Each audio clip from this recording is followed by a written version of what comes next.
దేవుణ్ణి నేను నమ్ముతున్నా, వాడి మీద యుద్ధానికి వెళ్తా, ఆయనే నాకు జయమిస్తాడు అనే విశ్వాసం దావీదును తెగించేటట్టు. మరీ దారుణం ఏంటంటే కత్తి కటారు కూడా లేకుండా పోవటం.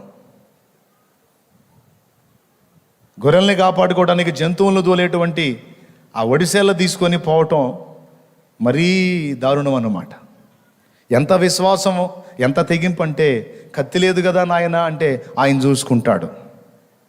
నీకు కవచాలు లేవు కదా నాయనా అంటే ఆయన చూసుకుంటాడు. నీకు యుద్ధం తెలియదు కదా నాయనా ఆయన చూసుకుంటాడు. నేనైతే ఆయన యందు విశ్వాసం ఉంచి తెగించి రణభూమిలో నిలబడతా. అంత మాత్రం చేసినాడు ఒక్కడు కూడా లేడుగా. వాడు అనే మాటలు విని బతికే కంటే ఆ రణభూమిలో వాడిని ఎదుర్కొని అవసరమైతే చేస్తా. నా దేవుడు జయమిస్తే గెలుస్తా. దయచేసి మీరు నన్ను అడ్డగించొద్దు, పోనీయండి, లేట్ అవుతుందని తొందర చేసి వెళ్ళిపోయింది. గొర్రెలు దోలే కర్ర, ఒడిసేల. ఏమైంది? విశ్వాసం, దావీదులో ఉన్న విశ్వాసం తెగించేటట్టు చేసింది. ఆ తెగింపు గొల్యాతుని కూలగొట్టింది. చిన్న గొర్రెలను దోలే చేతి కర్రను తీసుకొని బయలుదేరాడు మోషే. పెద్ద పెద్ద సరుకు కాదు. విశ్వాసం నీ దగ్గర ఉంటే దాన్ని బట్టి ప్రయోగించి, దాన్ని విశ్వాసాన్ని ప్రయోగించే తెగింపు నీ దగ్గర ఉంటే పెద్ద పెద్ద ఆయుధాలు కాదు, నీకు అందుబాటులో ఉన్న చిన్న చిన్న వాటిని ఉపయోగించి గొప్ప కార్యాలు చేస్తాడు దేవుడు నీ కొరకు. గొర్రెల్ని దోలే కర్ర మోషే చేతి కర్ర. ప్రభువా, దేని చేత వారిని నేను తీసుకొని రావాలంటే ఇదిగో నీ చేతిలో ఏముంది అన్నాడు. ప్రభువా, నా చేతిలో ఇది గొర్రెలు దోలే కర్ర, కానీ పోయి ఈటి తెచ్చుకుంటా ప్రభువా అనలా. ఆయన కూడా తెమ్మని చెప్పాలి. నీ దగ్గర ఏముందో చెప్పవయ్యా అన్నాడు. నా దగ్గర ఈ గొర్రెలను దోలే కర్ర ఉంది. దాని కింద ఏమన్నాడు. ఆ కర్రనే కింద వేయి అంటే కింద వేస్తే అది పాము అయింది. పో తోగబట్టుకో అన్నాడు. పట్టుకున్నాడు, మళ్ళీ కర్ర అయిపోయింది. ఇదిగో దీని చేతనే నువ్వు నా ప్రజలు విమోచిస్తావు పోమన్నాడు. ఇంకేం ఆయుధాలు అవసరం లేదా ప్రభువా? బాణాలు, కత్తులు, ఈటలు, బరిసెలు, విల్లంబులు ఏం అవసరం లేదా? బాణాలు, కత్తుల చేత జయమిచ్చువాడిని కాదు నేను. నీ దగ్గర ఉన్నదే చాలు పో, దాని ద్వారానే నేను గొప్ప జయమిస్తా. మీరు గమనించాలి, ఆ చిన్న కర్ర గురించి మీరు గమనించండి. ఫరో ముందుకు పోయి ఫస్ట్ విసిరినప్పుడు పామైంది కదా, రైట్. తర్వాత నీళ్ళని కొట్టినప్పుడు రక్తముగా మారిపోయింది. సముద్రం దగ్గరకు వచ్చి అదే కర్ర, అరే అది ఏం కర్ర, ఎంత అసలు అది సముద్రాన్ని పాయలు చేయటం ఏంటి? శక్తినిచ్చువాడు దేవుడే. అది ఎవరి చేతిలో ఉందో ఆ వ్యక్తి విశ్వాసం గొప్పది. ఎవరో? మోషే. తన దగ్గర ఉన్నది అదే, కానీ ఆ కర్ర కాదు. ఆ నిర్జీవమైన కర్రకి, ఆ గొర్రెల్ని దోలే కర్రకి ఎవరి హస్తం తోడుగా ఉంచాడు? దేవుని హస్తం. ఆ కర్రను ఊరకట్ల అంతేకాదండి. కర్ర గురించి, దాని గురించి ఎందుకన్నా అంత స్పష్టంగా మాట్లాడుతున్నామంటే, అమాలేకీలతో నిర్గమాకాండంలో ఇశ్రాయేలు అమాలేకీలకు యుద్ధం జరిగినప్పుడు మోషే చెప్పిన మాట అదే. దేవుని కర్ర చేత పట్టుకొని నేను కొండ ఎక్కుతాను, యెహోషువా నువ్వు వెళ్ళి యుద్ధం చేయి అన్నాడు. మోషే చేతుల్లో ఉన్న కర్రను పైకెత్తి ఉంచినప్పుడు ఇశ్రాయేలు గెలిచారు. అది దించినప్పుడు ఇశ్రాయేలు ఓడారు. చూడండి, దేవుడు తన బలమైన కార్యాలకు వాడుకున్నవి బలహీనమైనవి.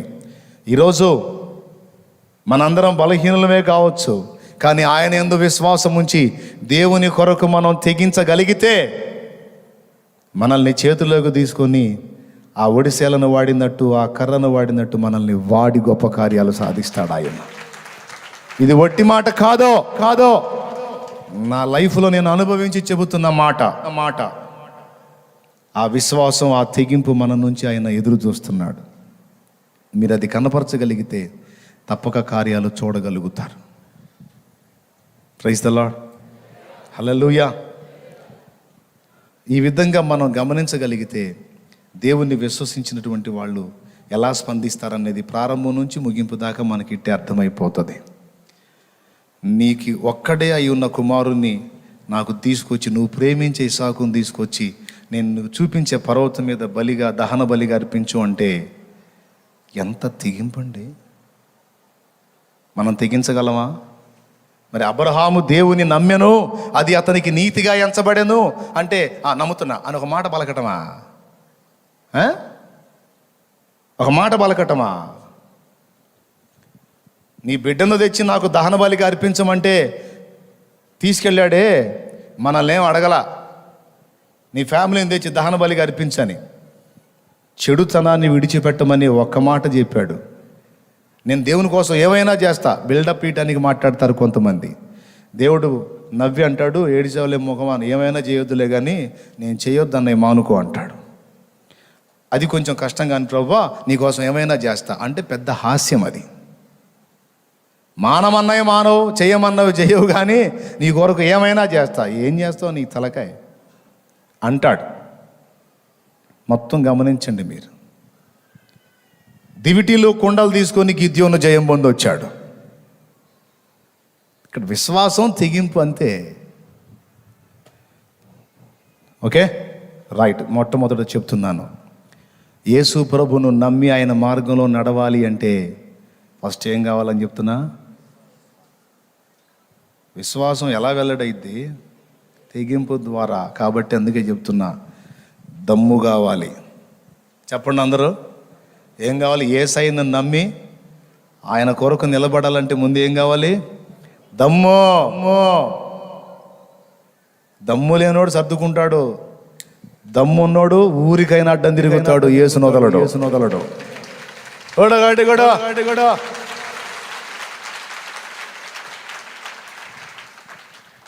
ఇంకొక వింత చెప్పనా?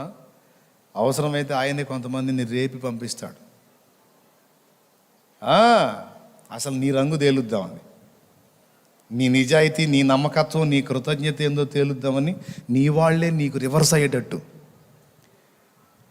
నీ సొంత వాళ్లే నిన్ను తృణీకరించేటట్టు, నీ నీ నీ ప్రజలందరూ కూడా ఏకమై నిన్ను తప్పు పట్టేటట్టు, అవమానపరిచేటట్టు. నువ్వు చర్చికి బయలుదేరి వస్తున్నావు అనుకో, ఆ అరుగుల మీదో ఆ రోడ్డు పక్కన నిలబడి కూర్చొని నిన్ను గురించి ఎగతాళిగా మాట్లాడే మాటలు నీ చెవుల్లోకి దోచేటట్టు చేస్తాడు. అప్పుడు నువ్వు ఎలా స్పందిస్తున్నావో చూస్తాడు. అరే 7 సార్లు ఎప్పండి ఎదవల్లారా, మీరు ఏమనుకుంటే నాకు ఏదిరా, నా దేవుడు చూసి సంతోషిస్తే చాలు అనుకుంటున్నారా? లేకపోతే వీళ్ళేంటి నన్ను ఎట్లా చూస్తున్నారు, వీళ్ళేంది ఎలా అనుకుంటున్నారు, అబ్బా ఇదేదో పెద్ద కష్టంలాగా ఉందిగా అని సర్దుకుంటారా అనేది కనిపెడతాడు. కొంతమంది ఉన్నారు సర్దుకున్నోళ్ళు. సో అందుకే చెప్పాను, యేసయ్యను నమ్ముకోవాలంటే దమ్ము కావాలి. రైట్. రెండవ దమ్ము దేనికి కావాలి? తెగింపు. అసలు యేసును నమ్మాలంటేనే తెగింపు కావాలి. అందరు చెప్పండి, యేసును నమ్మాలంటే ఏం కావాలి? పెద్దగా చెప్పాలి, వీళ్ళు చెప్పట్లా. రైట్. రెండవది, నమ్మి జీవితాన్ని మార్చుకొని తప్పుడు రూట్లను విడిచిపెట్టి ఆ రోట్ల నుండి మళ్ళుకొని, ఆ తప్పుడు దారుల్లో నుండి మళ్ళుకొని దేవుని త్రోవలో నడుచున్నట్లు మారు మనసు పొందాలన్నా కూడా దమ్ము కావాలి. దమ్ము. మరి అంతసేటు బాగా పిచ్చగా తల నిండా ఎక్కించుకున్న తప్పుడు క్రియలు, తప్పుడు వ్యసనాలన్నీ వదిలేసి ప్రభువును హత్తుకోవాలంటే ఏం కావాలి? అది లేకనే చాలామంది సర్దుకుంది. రావాలని నాకు కూడా ఉంటుంది, ఏం చేద్దాం, ఇది మానుకోలేకపోతున్నాను, అందుకని రాలేకపోతున్నాను అంటే ధైర్యం చాలటల్లా. యేసు ప్రభు దగ్గరకు వస్తే ఇవన్నీ మార్చుకోవాలంటే నా వల్ల కాదు, అంత ధైర్యం, అంత దమ్ము నాకు లేదు, అందుకే నేను దద్దమ్మలాగా ఇంటికాడే కూర్చుంటా.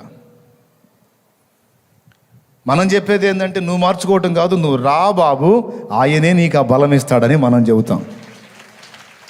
హల్లెలూయా. కాబట్టి మారు మనసు పొందాలంటే ఏం కావాలి? దమ్ము కావాలి. కొంతమంది యేసయ్య దగ్గరకు వస్తారు, మారు మనసు కూడా పొందుతారు, కొన్ని తప్పుడు మార్గాలు వదిలేస్తారు, తప్పుడు ఆరాధనలు వదిలేస్తారు, తప్పుడు అలవాట్లు వదిలేస్తారు. అంతవరకే వాళ్ళ దమ్ము. బాప్తిస్మానికి రారు. అర్థమైందా?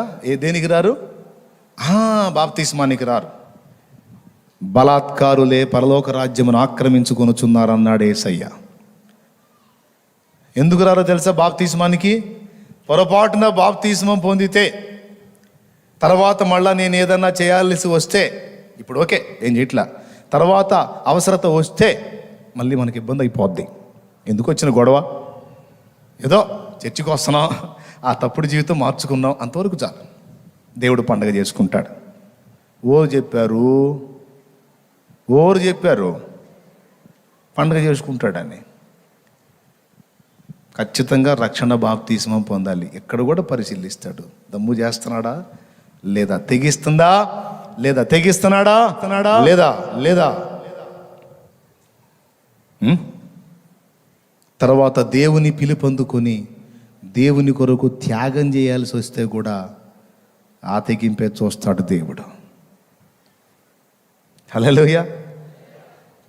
10 లక్షల రూపాయలు దగ్గర పెట్టుకొని 9 లక్షలు భద్రం చేసుకొని 1 లక్ష తెచ్చి, దేవా 1,00,000 రూపాయలు ఎవరన్నా వేశారా? 1,00,000 రూపాయలు. 10 కోట్లు ఆశీర్వాదం పొంది 9 కోట్లు భద్రం చేసుకుని, దేవా 1,00,00,000 రూపాయలు పండగ చేసుకొని లైఫ్లో ఇది మామూలు కాదు. 1,00,00,000. ఆయన అంటాడు, ఆ భేద విధవరాలు 2 కాసులే వీటన్నిటికంటే నాకు విలువైనవి అంటాడు.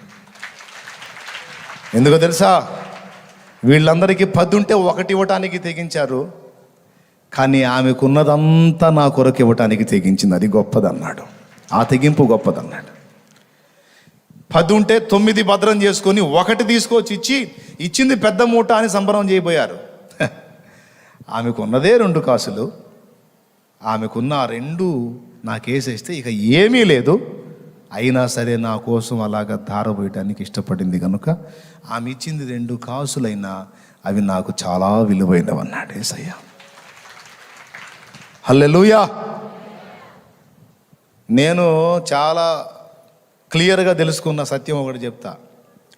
దేవుని పరిచర్యకు తోడ్పడటానికి, దేవుని సన్నిధిలో అనేక అవసరతలు తీర్చుకోవడానికి దేవుడు వాడుకున్న వాళ్ళెవరో ఈ 14 సంవత్సరాల్లో బాగా పరిశీలిస్తున్నా. ఎవరిని వాడుకున్నాడో తెలుసా? సంపన్నులైన ధనవంతుల్ని దేవుడు వాడలా. చాలా చిన్న స్థాయిలో, మధ్యతరగతి కంటే కింది స్థాయిలో ఉన్న బీదల్నే దేవుడు వాడుకున్నాడు. నిజం. అందుకే నేను ఇతరుల సింపతిని ఆశించడానికి ఇష్టపడను. ధనవంతులకు చూపించుకొని మీరు దయ చూపండి, మీరు ఒక్క చూపేశారంటే అయిపోద్ది, మీరు ఒక్కసారి అట్ట దృష్టించారంటే మామూలుగా ఉండదు. సమస్య లేదు అందులో. ఏడిచారు మీ డబ్బులు మీ బొంద అవసరంలా. చేయి జాపడు కూడా దేవుడు. ఎందుకంటే తెగింపు ఉండదు వాళ్ళ దగ్గర. ఉంటే ఎవరి దగ్గర ఉంటుందో తెలుసా? ఆయనకు తెలుసు ఎవరి దగ్గర ఉంటుందో. ఏలియాకి కరువు కాలంలో ఆహారం పెట్టడానికి మంచి రాజుగారి కోట చూసి పంపించాడా? లేకపోతే సారేపతిలో ఉన్న విధవరాల దగ్గర పంపించాడా? ఆమెకే లేక లాటరీ కొడుతుంది. ఈయన పోయి అంటాడు, నాకు కొంచెం నీళ్ళుదే అంటాడు. ఆమెకి ఆ తొట్టెలో పట్టెడు పిండి, బుడ్డిలో కొంచెము నూనె ఉందే. ఆమెకి ఆమె కొడుక్కి 1 రొట్టె 2 రొట్టెలు వస్తాయి. ఒకసారి తినేసి నింపేసుకోవచ్చు పొట్ట. వాటిని కాల్చుకుందాం రొట్టెలన్నీ పొలాలు ఏరుకోవడానికి వస్తే ఆమెకే లేక లాటరీ కొడుతుంటే ఈయన ఎంతమంది లేరు ధనవంతులు సంపన్నులు వాటికి బోలా.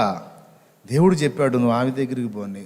ఆమెను చూస్తే ఆమె అవతారం, ఆమె పొలాలు ఏరుకోవటం చూసి అబ్బో ఏమో ఇంకా నాకంటే దారుణంగా ఉందిగా, నాకంటే దరిద్రంగా ఉందిగా, ఏమేం పెట్టింది నాకు అనుకోలా ఏలియా. దేవుడు చెప్పాడు అంతే, నేను చేయాలి. అమ్మా నాకు కాసిన నీళ్లు తెస్తావా అన్నాడు. ఆయన అవతారం చూసిందాం. గొంగళి, నడికట్టు, చేతికర్ర, దైవజనుల్లాగా ఉన్నాడు. సరే తెస్తానయ్యా అని వెళ్ళింది.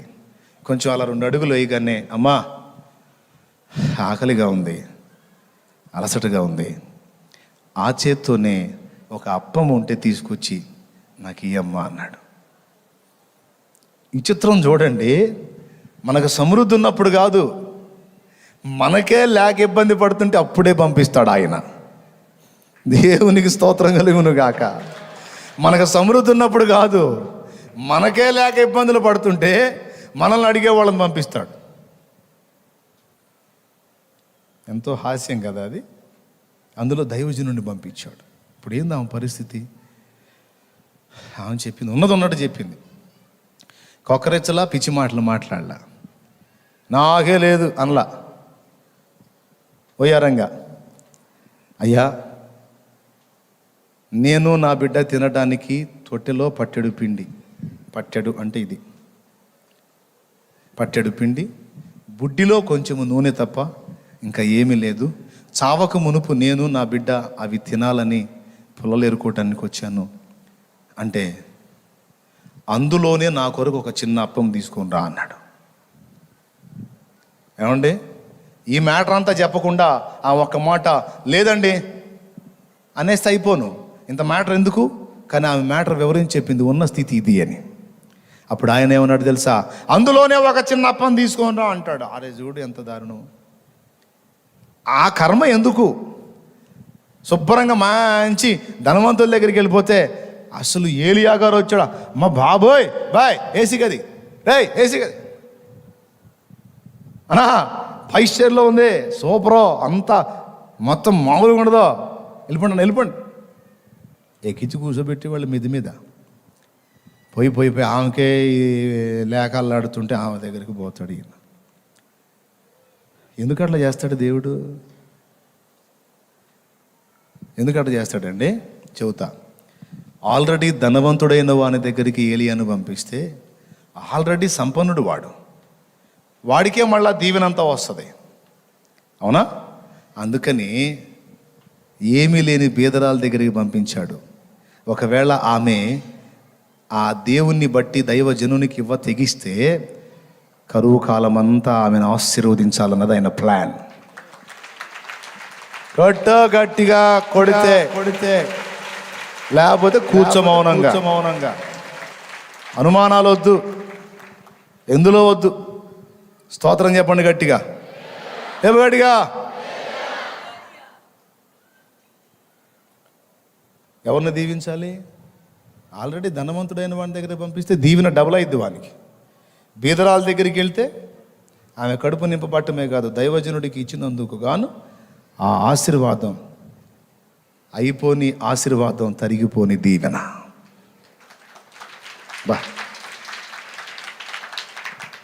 వెళ్ళింది, తెచ్చి ఇవ్వడానికి వెళ్ళింది. అయినా సిద్ధపడ్డది, మెత్తపడ్డది. అప్పుడు చెప్తున్నాడు, పో, కరువు కాలం అంతా తొట్టిలో పట్టెడు పిండి అన్నావుగా, ఆ పిండి నువ్వు ఎంత తీసినా తరగదు, పో అన్నాడు. ఎంత నతి తరిగిపోదు, పో. బుడ్డిలో కొంచెము నూనె అన్నావుగా, ఆ నూనె ఎంత అన్నా వాడ తరిగిపోదు, పో. యెహోవా సెలవిచ్చాడు అన్నాడు.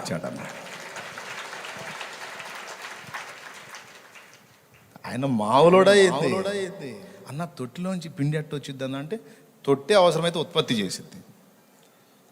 బుడ్డిలో నుంచి నూనె ఎట్ట వచ్చిద్ది అన్న అంటే, అవసరమైతే ఆ బుడ్డే. ఇశ్రాయేలు జనాంగం ఐగుప్తులో నుండి బయలుదేరి 40 ఏళ్ళు యాత్ర చేశారు. ఎన్నేళ్ళయా?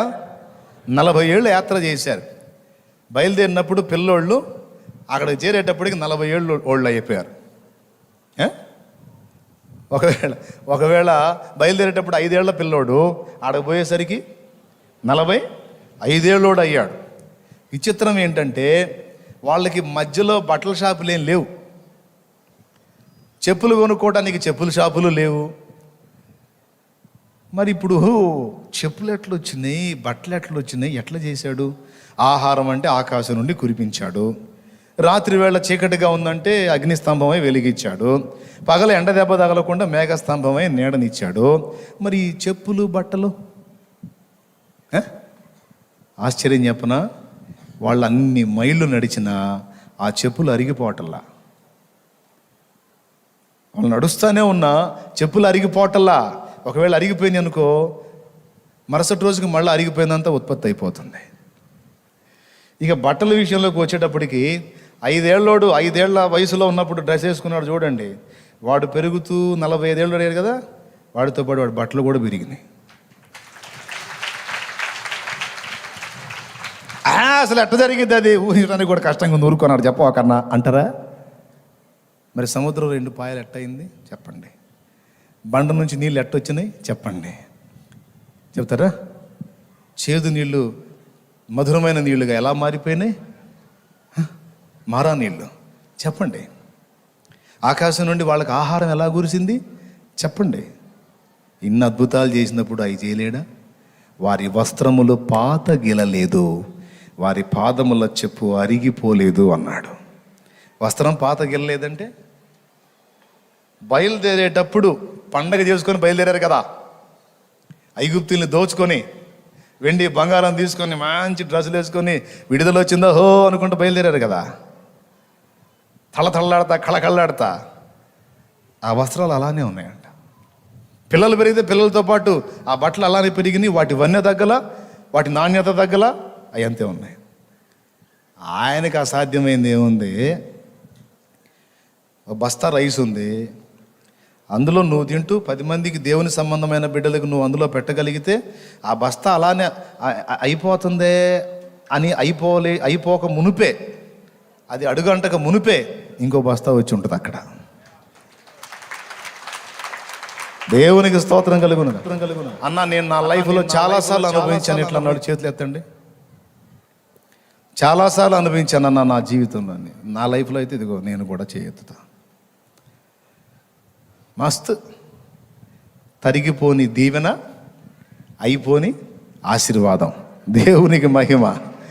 ఎంతన్నది తరిగిద్దా? ఎంతన్నా వాడు ఎప్పటికీ అయిపోని ఆశీర్వాదం యేసయ్య దగ్గర ఉంది. ఇచ్చాడు. కరువు కాలం అంతా అందరికీ అగచాట్లు, దైవజనుడు ఏ ఇంటైతే ఉన్నాడో ఆ ఇంట్లో సమృద్ధి. శుభ్రంగా ఈ రోజంతటి రొట్టెలు చేసుకుంటారు, అంతా రెడీ చేసుకుంటారు. మరుసటి రోజుకి మళ్ళీ పిండి నూనె లైన్లో ఉంటాయి. మళ్ళీ మరుసటి రోజు రెడీ చేసుకుంటారు, మళ్ళీ మరుసటి రోజు మళ్ళీ లైన్లో ఉంటాయి. సోదరి సోదరులారా, ఉన్నదాన్ని ముందు దేవుని కొరకు ఇవ్వడానికి తెగింపు. సమృద్ధి గల సంపన్నులకు ఆ తెగింపు ఉండదు. ఇప్పటి వరకు నేను గుర్తించింది అది. కోట్లకు పడగలెత్తిన వాళ్ళకి ఆ తెగింపు ఉండదు. మరి ఎవరికి అంటే అంతంత మాత్రంగా ఉన్న దీనులైన బిడ్డల దగ్గరే ఆ దాతృత్వం, ఆ తెగింపు చూశాను నేను. హల్లెలూయా చెప్పు. ఎక్కడో అరుదుగా ఉన్నారు సంపన్నులై ఉండి దేవుని కొరకు తెగించిన వాళ్ళు. కానీ విశ్వాసంతో తెగించి దేవుని కొరకు మనం చేయకపోతే దేవుని కార్యాలు మనం చూడలేం. రైట్? రక్షణ పొందటానికి తెగింపు, దేవుని కొరకు ఇవ్వటానికి తెగింపు, దేవుని సేవ చేయటానికి దేవుడు పిలిస్తే లైన్లోకి రావటానికి కూడా తెగింపే కావాలి. కొంతమందిని దేవుడు పరిచర్య కొరకు పిలుస్తూ ఉంటాడు, భయపడతా ఉంటారు, పిరికితనంతో గిలగిలలాడిపోతూ ఉంటారు. నో, అక్కడ కూడా మన తెగింపును పరీక్షిస్తాడు. పిలుపును మనకు స్పష్టంగా దేవుడు ఇచ్చినప్పుడు, నువ్వు ఇలాగా రావాలి నా పరిచర్య కొరకు అని దేవుడు నీతో మాట్లాడినప్పుడు నువ్వు తెగించాలి. భక్తుల్ని మీరు చూడండి. ఇంగ్లాండ్ దేశం నుండి భారతదేశానికి వచ్చినటువంటి విలియం కేరీ పాపం వచ్చే దారిలోనే తను తెచ్చుకున్నదంతా పోగొట్టుకున్నాడు. అరే ఇలా అయిపోయింది, మళ్ళా ఇంగ్లాండ్ పోయి తెచ్చుకుందాం అనుకోలా. పోదాం భారతదేశంలోకి వెళ్ళి ఏ పనైనా చేసి బతుకుతా. పైసలు లేకపోతే ప్రభువు లేడా? ఆయన ఉన్నాడు చాలు, వెనక్కి మాత్రం పోను. తెగింపు. పోయాడు, ఇండియా దేశంలోకి అడుగుపెట్టాడు. కలకత్తా ప్రాంతానికి కదా, బెంగాలీ భాష నేర్చుకున్నాడు. ఈరోజు చరిత్ర సృష్టించాడు ఆయన. ప్రభు దగ్గరికి వెళ్ళిపోయినా ఆయన జ్ఞాపకాలు, ఆయన పరిచర్య ఫలం ఈ పరిశుద్ధ గ్రంథం. దేవునికి మహిమ. దీనికోసం ఆయన పడ్డ కష్టాలు, ఆయన పడ్డ బాధలు, ఆయన పడ్డ శ్రమ అన్నీ కోల్పోయి కూడా మొత్తం పోయినా పర్వాలా, నేను కంప్లీట్గా కొలాప్స్ అయిపోయినా నా లైఫ్ మొత్తం పర్వాలా, నేను అనుకున్న కార్యం దేవుని కొరకు చెయ్యక మానను అని తెగించి సాధించి వెళ్ళిపోయాడు. రెడ్ ఇండియన్ల మధ్యలోకి వెళ్ళినటువంటి డేవిడ్ బ్రైనార్డ్ అదే తెగింపుతో, విలియం టిండేల్ క్రొత్త నిబంధనను తర్జుమా చేసినటువంటి వాడు అదే తెగింపుతో, డేవిడ్ లివింగ్స్టన్ చైనా దేశానికి మిషనరీగా వెళ్ళాడు, దక్షిణాఫ్రికాకి మిషనరీగా వెళ్ళాడు ఇదే తెగింపుతో, బర్మా దేశానికి machinery Adoniram Judson, city stud మంచి క్రికెటర్, కానీ దేవుడు మాట్లాడాడు, బ్యాట్ పక్కన పడేశాడు. అరే క్రికెటర్లు బ్యాట్ పక్కన పడేసి దేవుని కోసం పరిగెత్తుతుంటే ఇప్పుడు క్రికెటర్లు ఆడే ఆట కోసం వీళ్ళు వెంపలాడుతూ చూస్తూ ఉన్నారు. ఏమండి, అందులో ఫేమస్ ఆటగాళ్ళే పక్కన పడేసి దేవుని కోసం పరిచర్యకి వెళ్ళి అనేక మంది ప్రజల్ని కదిలించిన చరిత్ర మర్చిపోయారు సంఘం. ఏంది ఐపీఎల్ పిచ్చిగా యవనస్తులు. సిటీ స్టడ్ లైఫ్ దొరికింది, చదవండి. మంచి క్రికెటర్ ఆయన, వదిలేశాడు దేవుని కోసం. ఎందుకు ఆట వదిలేస్తున్నావు అంటే, నశించిపోతున్న ఆత్మల ఆర్తధ్వని నాకు వినబడుతుంది. నేను ఆట గెలిస్తే జనాల జేజేలు కాదు నాకు వినబడుతుంది. నశించిపోతున్న ఆత్మల ఆర్తధ్వని, అగ్నిలో యాతన పడుతున్న ఆత్మల ఆర్తధ్వని, పాపాలలో చనిపోయి శాపాల్లో చనిపోయి రక్షణ బాప్తిస్మం పొందక నశించి నరకానికి పోతున్న ఆత్మల ఆర్తధ్వని నా చెవులలో వచ్చి ఉన్నది. నా వల్ల కాదు, నేను బాగున్నానని, నేను నా కుటుంబం బాగున్నామని చూసి సంతోషపడి ప్రశాంతంగా బతకటం నా వల్ల కాదో, నేను దేవుని పని చేయాలని బయలుదేరి వెళ్ళి అనేక ఆత్మల్ని క్రీస్తు కొరకు సంపాదించిన భక్తుడు సిటీ స్టడ్. ఇలాగ చెప్పుకుంటూ పోతే ఎంతో మంది భక్తులు దేవుడు పిలిచినప్పుడు తెగించారు, దేవుని కొరకు గొప్ప కార్యాలు పూనుకున్నారు, సాధించి మన క్రైస్తవ సంఘ చరిత్రలో మైలురాళ్ళుగా నిలిచిపోయారు మహానుభావులు. నా ప్రియమైన దేవుని బిడ్డలారా, సేవా జీవితంలో అన్ని పూదండలు కాదు, అన్ని పొగడ్తలు కాదు, సన్మానాలు కాదు, సత్కారాలు కాదు, చీత్కారాలు, తిరస్కారాలు, భూషణలు, ఆకలి, అవమానం, ఆవేదన, రోగం అన్నీ. ఇంటి నుండి దక్షిణాఫ్రికాకి మిషనరీగా డేవిడ్ లివింగ్స్టన్ వెళ్ళేటప్పుడు భార్య చూసింది. కొన్ని నెలల తర్వాత మళ్ళీ ఆయన ఇంటికి వచ్చినప్పుడు భార్య ఆయన గుర్తుపట్టలేకపోయింది. కట్టుకున్న భార్య భర్తను గుర్తుపట్టలేకపోయింది అంటే ఎలా ఉంటాడో ఊహించండి మీరు. సున్నితంగా నొప్పి తగలకుండా సేవ చేద్దామని చూస్తున్నారు ఈరోజు. ఏమి సేవ అది? ఏమి సమర్పణ అది? నో, మనం చెల్లించాల్సిన మూల్యం చెల్లిస్తేనే గొప్ప కార్యాన్ని పొందగలుగుతాం. ఇప్పుడు బంగారు వస్తువును పొందాలండి తగ్గ ధర చెల్లించాలా లేదా? ఒక 20 రూపాయలు పెడితే బంగారం వచ్చిద్దా? ఒక 100 గ్రాములు బంగారం తీసుకోవాలంటే ఎంత డబ్బులు పెట్టాలా? లక్షల్లోనే పెట్టాలి కదా, అంతేనా? ఏం చెప్పు, 5-6 లక్షలు ఇద్దా? అదిగో రేటు కూడా చెప్తున్నాడు, 5-6 లక్షలు ఇద్దంట. మరి 100 రూపాయలు కూడా మనం వెల చెల్లించకుండా 100 గ్రాముల బంగారం ఎలా పొందగలం? 100 గ్రాముల బంగారం పొందాలి అంటే తగ్గ మూల్యం చెల్లించాలి. గొప్ప పరిచర్య చేసి అనేక ఆత్మల్ని రక్షించాలంటే దానికి తగ్గ త్యాగం అనే మూల్యం చెల్లించకపోతే ఎట్ట సాధ్యమవుతుంది? అలా సిద్ధపడ్డారు కాబట్టే విరిగిపోయారు, నలిగిపోయారు, కరిగిపోయారు. రోషగాళ్ళు పరాక్రమవంతులే, కానీ మాటలు పడ్డారు.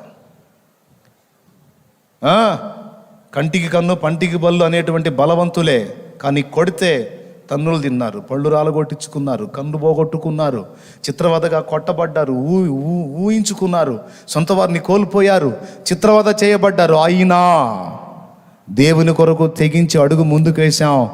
చచ్చిపోయినా పర్వాలేదు కానీ ఆయన మాత్రం వదిలే ప్రసక్తి లేదు. ఆయన చిత్తం మానే ప్రసక్తి లేదు. ఆయన సేవను విసర్జించే ప్రసక్తి లేదో. చేయాల్సిందే అని దీక్ష భూని సాధించి ఒక వెలుగు వెలిగి దేవుని మహిమలోకి చేర్చబడ్డారు భక్తులు.